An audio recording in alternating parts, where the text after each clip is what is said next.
Sono 647 i nuovi casi di Covid-19 registrati nelle ultime 24 ore in Sicilia, a fronte di 21.480 tamponi processati nell'isola.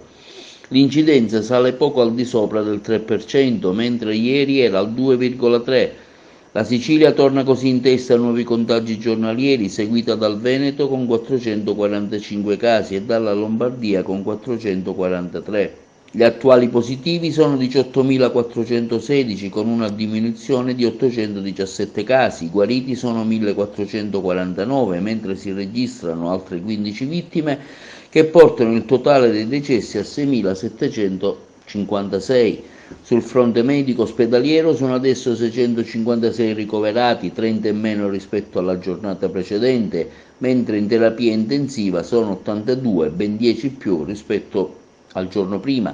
Per quanto riguarda il contagio nelle singole province siciliane, la situazione è la seguente: Catania 310, Palermo 12, Messina 75, Siracusa 105, Ragusa 28, Trapani 60, Caltanissetta 28, Enna 6, Agrigento 23. E intanto a Sciacca, per il Covid, sono ben 8 quindi le classi dell'Istituto Comprensivo Mariano Rossi di Sciacca bloccate dal coronavirus a causa della positività, al momento accertata con un tampone rapido, di un insegnante di religione che non voleva vaccinarsi e lo aveva anche scritto nella sua pagina social. Ora, come da prassi, si attende l'esito del tampone molecolare. La dirigente scolastica Paola Triolo ha disposto al momento l'annullamento delle lezioni per gli alunni entrati in contatto con gli insegnanti, sono tutti della scuola primaria.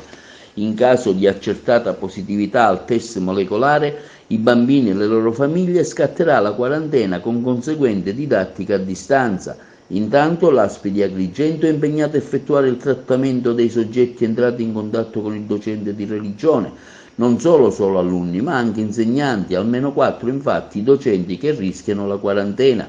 Nei giorni precedenti era stata disposta la DAD per una classe della scuola dell'infanzia dopo la positività di 2 bambini. In quel caso scattò la quarantena e la didattica a distanza per le 2 classi, una seconda elementare della Don Bosco Navarro e una seconda media del Francesco Crispi, sempre di Sciacca.